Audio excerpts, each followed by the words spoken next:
जयकारा बोलो माता रानी का। जगत माई महामाई माँ भद्रकाली की जय बोलो। माता रानी के सांचे दरबार की जय बोलो। कन्या राशि वालों, स्वागत है आप सभी का कन्या मंथन भिंड यूट्यूब चैनल में। बंधुओं, आपके दरवाजे पर इन दो देवताओं का पहरा है। इन्हें आज अच्छी तरह से पहचान लो, क्योंकि आप इनके विषय में कुछ भी नहीं जानते हैं। और जब तक आप इन दो देवताओं के विषय में कुछ नहीं जानेंगे, तब तक आप सुखी नहीं रह सकते हैं। चाहे आप कितनी ही कोशिश कर लें, पूजा पाठ अनुष्ठान कर लें, बड़े से बड़ा उपाय कर लें, सब कुछ निष्फल होता रहेगा। जी हाँ बंधुओं, तो ऐसे में बस हम आपसे यह चाहते हैं कि इस कार्यक्रम को बिल्कुल भी नजरअंदाज मत करना। आज का यह कार्यक्रम आपके जीवन में बड़े ही चमत्कारी बदलाव लेकर आने का दम रखता है। अगर ऐसे में आपने यह गलती की और इस कार्यक्रम को नजरअंदाज कर दिया या इसकी अनदेखी की, तो आपके जीवन में निश्चित तौर पर भयंकर तबाही आएगी। यहाँ तक कि हम तो यह भी कहेंगे कि वह महाबदनसीब इंसान ही होगा जो आज इस कार्यक्रम को नहीं देखेगा, क्योंकि आज हम आपको इन दो देवताओं के विषय में पूरी जानकारी विस्तार के साथ देने जा रहे हैं। साथ ही साथ इन देवताओं ने आपको कब, कहां, कैसे बचाया है, कौन कौन सी बड़ी भयानक मुसीबतें आपके जीवन में आने से इन देवताओं ने रोका है, मगर अब इन देवताओं की अनदेखी होने की वजह से ये आपसे निराश हो चुके हैं, आपसे नाराज हो चुके हैं। तो अब ऐसे में आपको इनके विषय में जानना बेहद आवश्यक है। जब आप इनका परिचय जानेंगे तो कुछ विशेष उपाय और क्रियाओं के माध्यम से आप इन्हें पुनः प्रसन्न कर पाएंगे और फिर आपके जीवन में हमेशा ये आपके सहायक बनकर आपके साथ चलते रहेंगे। ये दो देवता वो देवता हैं जो हमेशा से आपके साथ रहे हैं। आपके जीवन में जब भी भयानक से भयानक समय आया, बुरे से बुरा दौर आया, तब इन्हीं दो देवताओं ने आपका किसी न किसी रूप में सांकेतिक रूप से मार्गदर्शन किया है। मगर अब तक आपको किसी ने इस विषय के बारे में अच्छी तरह से बताया नहीं है, समझाया नहीं है, इसलिए आपको इनके विषय में कोई ज्ञान ही नहीं है और आप लगातार अनजाने में ही सही इनकी अनदेखी करते चले आ रहे हैं, जिसका नतीजा यह है कि अब जब आपके जीवन में अच्छा समय आने वाला है, तब इन दो देवताओं का पहरा आपके दरवाजे से, आपके जीवन से हटने वाला है। शायद इसीलिए माता भद्रकाली ने हमें ऐसी अनुभूतियां कराई हैं कि हम आपको इस कार्यक्रम के रूप में यह विशेष दिव्य ज्ञान दें, ताकि आप इन दो दिव्य शक्तियों को, इन दो देवताओं को साध सके, ताकि इनका जो पहरा है आपके जीवन पर, इनकी जो कृपा है वह लगातार बनी रहे और आने वाले इस अच्छे समय का आप भरपूर लाभ प्राप्त कर सकें। ये कोई साधारण बातें नहीं है। इन बातों को भूल कर भी हल्के में मत लेना। जो बातें आगे हम आपको बताने जा रहे हैं वे आपके जीवन से जुड़ी हुई हैं। कुछ हम ऐसी बातें बताएंगे, ऐसी घटनाओं के विषय में बताएंगे जो पहले आपके जीवन में घट चुकी हैं। आप अपने दिल पर हाथ रखकर विचार करना, तो आपको सारी बातें जो हम बताएंगे वे सत्य महसूस होंगी ही, क्योंकि वे सत्य ही हैं। इसके बाद हम आपको इन दो देवताओं का परिचय देंगे, फिर आपको इन दो देवताओं को प्रसन्न करने का सबसे सरल परंतु बेहद ही शक्तिशाली और प्रभावशाली उपाय बताएंगे। इसी के साथ साथ आने वाला 3 से 5 दिनों का समय आपके जीवन काल में कैसा रहने वाला है। हमने कहा कि यह अच्छा समय आ रहा है, तो इस अच्छे समय में आपको कौन सी वो गलतियां हैं जो भूल कर भी नहीं करनी है, वरना अच्छे समय का भी लाभ आपको प्राप्त नहीं हो पाएगा। पहले भी ऐसा आपके जीवन में हो चुका है कि कब आपका अच्छा समय आकर गुजर गया आपको पता ही नहीं चला। बंधुओं, एक बात याद रखना, अच्छा समय बारिश के समान होता है। बारिश में हर एक स्थान पर पानी भर जाता है, परंतु यदि आप अपने बर्तन को उल्टा करके लेकर खड़े रहेंगे तो पानी उसमें भरना तो दूर, ठहरेगा भी नहीं। फिर आप भरी बारिश में भी खाली बर्तन लिए खड़े दिखाई देंगे। बिल्कुल वैसा ही अज्ञानी इंसान का मन होता है, जो कि ज्ञान की बात होने पर भी उल्टे सीधे विचारों की वजह से अपने मन में कोई भी शुद्ध ज्ञान को प्राप्त नहीं कर पाता है, भर नहीं पाता है, और फिर अच्छे समय का भी उसे कोई लाभ प्राप्त नहीं होता है, यानी कि वह खाली का खाली ही रह जाता है। परंतु ज्ञानवान इंसान अपने बर्तन को ज्ञान का महत्व समझकर सीधा कर लेता है और फिर उसमें अच्छे समय की अच्छाइयाँ भर जाती हैं, जिसका वह जीवन भर लाभ लेता रहता है। उम्मीद है बंधुओं आप हमारी बातों को समझ रहे होंगे। हम केवल और केवल आपके जीवन से जुड़ी बातें कर रहे हैं और आपके आने वाले बेहतरीन सुंदर समय का आपको पूर्ण लाभ कैसे प्राप्त हो इसके विषय में आपको समझाने का प्रयास कर रही हैं। तो अब हैं तो ये आपके जीवन की ही बातें। अब आपको ये बातें अच्छी नहीं लग रही हैं या आप अभी से ही बोर होने लगे हैं तो बेशक आप इस कार्यक्रम को छोड़कर अभी चले जाइए। हम समझ लेंगे कि शायद माता रानी ने आपको चुना ही नहीं है कि आपका जीवन बदले। और यदि सचमुच आपको हमारी बातें ठीक लग रही हैं और लग रहा है कि आने वाला समय आपके जीवन में बदलाव लेकर आएगा तो आप निश्चित तौर पर ठहर जाइए। हम आपको जो चमत्कारी बातें बताने जा रहे हैं उसके बाद आपकी आंखें निश्चित तौर पर खुल जाएंगी और आपको कुछ नया और अद्भुत ज्ञान प्राप्त हो जाएगा। इस बात का हम दावा करते हैं। तो चलिए बंधुओं बिना समय गवाए आज के इस विशेष कार्यक्रम की शुरुआत करते हैं माता रानी का नाम लेकर। तो कमेंट बॉक्स में लिख डालिए जय मां भद्रकाली कृपा करो। माता रानी निश्चित तौर पर आपके ऊपर कृपा बनाएंगे, हमें पूर्ण विश्वास है। तो बंधुओं जैसा कि हमने आपसे कहा कि आपका अच्छा समय अब आने वाला है, या यूं कहे कि उसकी शुरुआत हो चुकी है। अब यह कैसे हो रहा है इसे ध्यान से समझिए कि ज्योतिष इस विषय में क्या कहता है। शनि देव बकरी से मार्गी हो चुके हैं, मतलब कि शनि देव ने अब तक आपसे जो कुछ भी छीना था वह सब कुछ अब आपको वापस देने के लिए तैयार हो चुके हैं। अब धीरे धीरे सब कुछ आपको वापस मिलना शुरू हो जाएगा। इसी के साथ साथ गुरुदेव भी वृषभ राशि में बकरी चाल चल रहे हैं और गुरुदेव के बकरी चाल के आपको बड़े ही सकारात्मक परिणाम प्राप्त होने वाले हैं। इसी प्रकार राहु केतु और शुक्र की जो स्थिति है वह भी आपके जीवन में कई प्रकार से सकारात्मक लाभ लाने वाली है। तो बंधुओं ध्यान से सुनिए, ऐसे शुभ समय में हमें बहुत संभल कर चलने की आवश्यकता होती है, क्योंकि ऐसे में हमारी एक गलती हमारे सारे किए कराए पर पानी फेर सकती है, मतलब कि हर अच्छी चीज हमारे जीवन से फिसल सकती है। और आपकी राशि के जातकों के साथ तो अक्सर यही होता है कि अच्छे से अच्छा समय, बड़ी से बड़ी खुशी जीवन में आ तो जाती है परंतु लंबे समय तक ठहर नहीं पाती है। पता नहीं क्यों अचानक जीवन से फिसल जाती है, गायब हो जाती है। अब हम आपको बताते हैं कि ऐसा क्यों होता है। तो बंधुओं ध्यान से सुनिए, हम आपको बता दें कि आने वाले इस अच्छे समय में आपको ये 4 काम भूल कर भी नहीं करने हैं, वरना आपको कोई भी लाभ प्राप्त नहीं होगा। आप यूं ही तड़पते हुए जीवन गुजार देंगे और फिर आप यही कहेंगे कि सब कुछ बेकार है, कोई काम नहीं आता है, न ज्योतिष और न ही भगवान की भक्ति। तो बंधु अब ध्यान से सुनिए। सबसे पहले आपको हम बता दें कि आपको ये 2 छोटे छोटे कार्य हैं, ये भूल कर भी नहीं करने हैं। आप अक्सर ये करते हैं, इन्हें आपकी गलतियां हम कह सकते हैं। पहला कि बात बात पर क्रोध करना, चिड़चिड़ाना या फिर किसी एक जगह का गुस्सा दूसरी जगह निकाल देना, यानी कि क्रोधी स्वभाव आपका सबसे बड़ा शत्रु है। क्रोध करने से 3 तरह के नुकसान होते हैं। पहला नुकसान तो यह है कि आप अपने आप में ही अपनी बुद्धि को खो बैठते हैं और आवेश में आ जाते हैं, जिसकी वजह से आपकी सोचने समझने की शक्ति समाप्त हो जाती है। दूसरा यह है कि आप क्रोध में कुछ न कुछ ऐसा कार्य कर देते हैं जिससे आपको नुकसान होता है। कभी तोड़ फोड़ कर देते हैं, कभी कुछ फेंक देते हैं, कभी कुछ नुकसान करने वाले कार्य कर देते हैं। और तीसरा यह है कि आप किसी और के ऊपर क्रोध निकालते हैं तो उसका भी दिन खराब कर देते हैं, समय खराब कर देते हैं। और कभी कभी होता यह है कि किसी और जगह आपको गुस्सा आया लेकिन किसी और ही व्यक्ति पर आपने जरा सी बात पर ढेर सारा गुस्सा उसके ऊपर उड़ेल दिया। जी हाँ बंधुओं, तो इस क्रिया से आपके जीवन में भयंकर नकारात्मक ऊर्जा आकर्षित होती है। तो आपको क्रोध भूलकर भी नहीं करना है।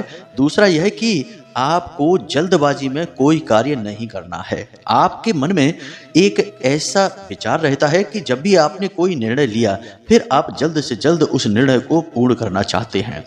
कोई भी आपने प्लान पहले सोचा और जब आपको सब कुछ ठीक लगा तो आप जल्द से जल्द उस प्लान को काम में लाना चाहते हैं, लेकिन यह ठीक नहीं है। जल्दबाजी में आपके काम हमेशा खराब होंगे। आप लिख कर रख लीजिए, कभी भी काम आपका बनेगा ही नहीं। पहले भी जल्दबाजी के चक्कर में आपके कई काम बिगड़ चुके हैं। तो ये 2 कार्य तो आपको भूलकर भी नहीं करने हैं। अब सुनिए अगला कार्य। अगला कार्य भी आपके व्यवहार से ही जुड़ा है बंधु। कभी कभी आप आवेश में आ जाते हैं। क्रोध तो नहीं है, बस बात करते करते अचानक आपके मन में आवेश आ जाता है। भावनाओं में आप तीव्र बह जाते हैं, फिर आप कठोर और कड़वे शब्दों का प्रयोग कर बैठते हैं। जब भी आप कड़वे और कठोर शब्दों का प्रयोग करते हैं तो इससे भी आपके 2 नुकसान होते हैं। एक तो वह नुकसान कि आपने अपनी वाणी खराब कर ली है, और वाणी खराब होने का मतलब होता है बुध खराब हो जाना। और जिस इंसान का बुध खराब हो चुका उस इंसान का राहु भी निश्चित तौर पर खराब हो ही जाएगा। चाहे कितनी ही स्थिति जीवन में मजबूत क्यों ना हो, वह बर्बादी की राह पर चल देगा। दूसरा यह है कि जिस व्यक्ति के लिए आपने वे कड़वे शब्द प्रयोग किए हैं, कठोर शब्द प्रयोग किए हैं, वह व्यक्ति भी फिर आपका कभी सगा नहीं रहेगा। बेशक ऊपर ऊपर से वह आपका अच्छा बनने का दिखावा करता रहे किसी मजबूरी के चलते, परंतु अंदर ही अंदर वह आपको अपना शत्रु मान लेगा, और फिर जब आपको उसकी सबसे अधिक जरूरत होगी तब वह कभी आपके काम नहीं आएगा। तो यह बहुत बड़ा नुकसान है बंधुओं। तो आपको कठोर शब्दों का प्रयोग नहीं करना है। आपने वह दोहा तो सुना ही होगा, ऐसी बाणी बोलिए मन का आपा खोए, औरन को शीतल करे आपहु शीतल होए। तो बस यही भाव आपको रखना है बनाकर। अब सुनिए तीसरा कार्य, यह सबसे महत्वपूर्ण है। यह आपके जीवन शैली से जुड़ा हुआ है। आपकी जीवन शैली में थोड़ा आलस शामिल है। आप आलसी स्वभाव के व्यक्ति वैसे पूर्ण रूप से नहीं हैं, परंतु आंशिक आलसी आप हैं। इस बात को आप मान लीजिए। हमारे कहने से अपने दिल पर हाथ रख के कहिए, आप आलस दिखाते हैं कि नहीं। यानी कि जिस बात को आप ठान लेते हैं उस बात को करने से पहले आप विचार तो खूब करते हैं, परंतु जब करने का समय आता है तब आप पीछे कदम खींचने लगते हैं। काम को आगे बढ़ाते रहना और टालते रहना भी आपकी आदत है। कभी कभी काम आप बहुत ज्यादा टालते भी हैं, यानी कि आपके जीवन में अनुशासन कम पड़ जाता है, और यही कम अनुशासन आपके जीवन को बर्बादी की ओर ले जाता है। क्योंकि शनिदेव बेशक मार की चाल चल रहे हैं, आपको बहुत कुछ देना चाह रहे हैं, परंतु अनुशासनहीन व्यक्ति शनिदेव को बिल्कुल भी पसंद नहीं है। इसलिए आपको अनुशासन में रहना ही होगा। आपको सोने जगने के नियम बनाने होंगे, खान पान के नियम बनाने होंगे। उल्टा सीधा भोजन नहीं खा सकते, स्वास्थ्यवर्धक चीजें ही खानी होंगी। सुबह सूर्योदय से पहले जागना होगा, समय से नींद लेनी होगी, और समय से ही अपने कार्य पर भी जाना होगा। सारी नियमावली को आपको निश्चित तौर पर मानना ही होगा। उल्टे सीधे व्यसन, नकारात्मक चीजों को भी अपने जीवन से निकालना होगा, तब आपका उद्धार हो पाएगा। अब देखिए चौथा कार्य, यह भी बहुत आवश्यक है और यह आपकी कमजोरी भी है, तभी हम आपको यह बता रहे हैं। यूं ही व्यर्थ में हम क्यों आपको बताएंगे, हम जानते हैं कि ये आपकी कमजोरियां हैं। तो ध्यान से सुनिए, पैसे की फिजूल खर्ची। अब आप सोचेंगे कि हमने कब की फिजूल खर्ची, हम तो बहुत सोच समझकर पैसा खर्च करते हैं। जी हाँ, बिल्कुल बात सही है, आप सोच समझकर ही पैसा खर्च करते हैं, परंतु कभी कभी ऐसा होता है कि आप भावावेश में आ जाते हैं, भावनाओं में बह जाते हैं, और फिर बिना सोचे समझे आंख बंद करके पैसा खर्च कर देते हैं। आप अपने बजट का भी ख्याल नहीं रखते हैं, अपनी जेब का भी ख्याल नहीं रखते हैं, और जरूरत से ज्यादा खर्च कर बैठते हैं। कभी कभी आप ऐसी चीजों को खरीद लेते हैं जिनका बाद में आप प्रयोग भी नहीं करते हैं। आप खुद भी सोचते हैं कि मैंने यह चीज क्यों खरीद ली, मैं तो इसका प्रयोग भी नहीं कर रहा हूँ, यूं ही पड़ी हुई है। तो यह फिजूल खर्ची नहीं तो और क्या है। तो बंधुओं, आपको पैसे को दबा कर रखना होगा। आपकी राशि के जातकों के लिए यह सबसे बड़ी जरूरत है कि आप पैसे को दबा कर रखें। क्योंकि एक बात और हम आपको बता दें कि आपके जीवन में मुसीबत कभी भी बिना दरवाजा खटखटाए घर में प्रवेश कर सकती है। तो यह जो मुसीबत है, जो अचानक कभी भी आपके जीवन में आ सकती है, अच्छे समय में भी आ सकती है। तो यह मुसीबत आपसे दूर तभी होगी या आप इस मुसीबत का सामना तभी कर पाएंगे जब आपके जेब में पैसा रहेगा, आपके पास पैसा रुका हुआ होगा। बुरे वक्त में सबसे अच्छा मित्र हमारे द्वारा बचाया गया हमारा पैसा ही होता है। और कोई काम आए या ना आए, परंतु हमारा पैसा तो हमारे काम तुरंत आ ही जाता है। तो इसी विचारधारा के साथ आप अपने पैसे को भी निश्चित तौर पर बचाएं। ये आपके जीवन की कमियां हैं जिनके बारे में हमने आपको बताया है। अब आप यूं ही विचार न करना, गहराई से और ईमानदारी से विचार करना और फिर हमें कमेंट करके बताना कि आपके जीवन में ये कमियां हैं या नहीं हैं। अब यहाँ तक हमने आपको अच्छे समय की सावधानियां बता दी। अब कुछ छोटे छोटे कार्य और बता देते हैं जिससे ना केवल शनिदेव बल्कि राहु, जिसे कलयुग का राजा कहा जाता है, वह केतु जो कि राहु का ही अंग है, और शुक्र बहुत ज्यादा प्रसन्न हो जाते हैं। ये कौन सा कार्य है, इसे ध्यान से सुनिए। सबसे पहले आपको एक आदत बनानी है। हम पहले भी कई बार अपने कार्यक्रमों में आपको बता चुके हैं, फिर बता रहे हैं। यह बहुत जरूरी आदत है। आप दिन में एक बार मंदिर अवश्य जाइए, हर हालत में जाइए, समय निकालिए। आप जब ऑफिस जाने के लिए समय निकाल सकते हैं, अपनी दुकान पर जाने के लिए समय निकाल सकते हैं, तो क्यों नहीं केवल 5 मिनट के लिए भगवान के दरबार में जाने का समय निकालिए। क्योंकि हम जो मेहनत कर रहे हैं इस दुनिया में, काम धंधे व्यापार कर रहे हैं, वे केवल इसी दुनिया में रह जाने हैं। हमारे साथ कुछ नहीं जाना है। हमारे साथ वे 5 मिनट जाएंगे जो हम भगवान के साथ गुजारेंगे। तो आप इसी भाव के साथ भगवान के साथ कुछ समय दिन में अवश्य गुजारिए ही गुजारिए। और भगवान के दरबार में जो दान पेटी है उसमें छोटी सी रकम, जैसे 5 रुपए का सिक्का जो कि बहुत मामूली है, कोई भी कर सकता है, या 10 रुपए का एक नोट, उस दान पात्र में भेंट स्वरूप अवश्य डाल दीजिए। यह भगवान आपसे नहीं मांग रहे हैं, यह आपका भाव है जो आप भगवान को समर्पित कर रहे हैं। इस क्रिया को आप प्रतिदिन अवश्य करिए। अब हो सकता है कि कभी सप्ताह में आपका 1, 2, 3 दिन गैप हो जाए, तो कोई परेशानी नहीं है, संकल्प नहीं है। बस इस क्रिया की आदत बनाइए और आप देखिए कि कैसे आपके जीवन में जो बाधाएं हैं वे आपको आती हुई तो दिखेंगी, परंतु कब गायब हो जाएंगी आपको पता ही नहीं चलेगा। भगवान खुद आपके रक्षक बनकर आपके सामने खड़े हो जाएंगे, आपकी ढाल बन जाएंगे और हर मुसीबत से आपको स्वयं बचाएंगे। यह हमारा अपना अनुभव भी है। तो इस आदत को निश्चित तौर पर अपने जीवन में शामिल कर लीजिए। अब हम आपको बताते हैं इन 2 बड़े रक्षकों के विषय में जो आपके घर के मुख्य दरवाजे के सबसे बड़े रक्षक हैं, और इनके बारे में आपको कोई विचार तक नहीं है। विचार इसलिए नहीं है क्योंकि आप सोचते ही नहीं है इस प्रकार से। अब जब आपका समय बदलने वाला है तो अब आपको इनके विषय में सोचना ही पड़ेगा, वरना आपको इस अच्छे समय का अधिक लाभ प्राप्त नहीं होगा। छोटी मोटी खुशियां मिलेंगी और बाद में गायब भी हो जाएंगी। तो फिर आप कहेंगे कि सब कुछ बेकार है, कोई सही बात नहीं होती, सब फिजूल की बातें हैं, जीवन में कष्ट है और वह हमेशा रहेगा ही। ऐसा सही नहीं है। तो अब ध्यान से सुनिए। वैसे तो आपकी कुल देवी और आपके पितृ देवता ये दोनों ही आपके घर के मुख्य दरवाजे के रक्षक हैं, आपके जीवन के और आपके घर के तारनहार हैं, पालनहार हैं।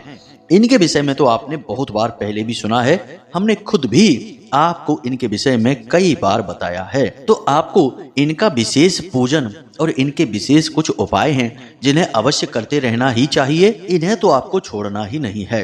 लेकिन हर एक व्यक्ति के अलग पितृ पूर्वज होते हैं, अलग कुल देवी या देवता होते हैं, तो उनके अलग अलग पूजा पाठ पद्धति भी हो जाती हैं। परंतु ये 2 देवता जिनके बारे में अब हम आपको बताने जा रहे हैं, ये 2 ऐसे हैं जो कि हर एक व्यक्ति जो आपकी राशि का है उसके जीवन में निश्चित तौर पर एक ही हैं, परंतु आपको इनके बारे में ज्ञान नहीं है। अब ध्यान से सुनिए, हम आपको इनके विषय में ही बताने जा रहे हैं। कलयुग का राजा कहा जाता है राहु देव को। अब आप सोच रहे होंगे कि यह कैसे हो सकता है, यह तो पहली बार सुना हमने। तो अब ध्यान से सुनिए कैसे। आज का समय सोशल मीडिया का जमाना है। आजकल आप देखते हैं कि कोई एक ऐसा इंसान होता है जो किसी कार्य को छोटे मोटे स्तर पर कर रहा होता है, लेकिन अचानक सोशल मीडिया पर वह बहुत तेजी से वायरल हो जाता है और फिर वह लाखों करोड़ों रुपए कमा लेता है। यानी अचानक जीवन में प्रसिद्धि आ जाना, धन लाभ आ जाना और कामयाबी आ जाना, यह राहु का ही तो प्रभाव है। यानी कि सोशल मीडिया जो है वह राहु का सबसे बड़ा कारक बन चुका है। कहने का मतलब यह है कि राहु के प्रभाव में सोशल मीडिया होती है और आज के समय के जितने भी टेक्नोलॉजी से जुड़े हुए साधन है, जैसे मोबाइल है, घड़ी है, आपका प्रयोग किया जाने वाला कोई भी इलेक्ट्रॉनिक सामान है, वह सब कुछ राहु के अंतर्गत ही आता है। और इन्हीं चीजों का प्रयोग करके तो आप तेजी से तरक्की करते हैं, आप आगे बढ़ते हैं। इसीलिए आज के समय में कलयुग का राजा राहु देव को माना जाता है। अब बात करते हैं राहु देव आपके जीवन में किस प्रकार प्रभाव डाल रहे हैं। चूंकि शनि देव मार्गी चाल चल रहे हैं, तो ऐसे में शनि देव के साथ मित्रवत व्यवहार राहु देव का होने के कारण वे आपको अचानक कहीं न कहीं से विशेष लाभ पहुंचाएंगे, खास तौर से धन लाभ। जिनकी नौकरी अच्छी नहीं चल रही है, अचानक उनके जीवन में कुछ ऐसा होगा कि तरक्की होने लगेगी।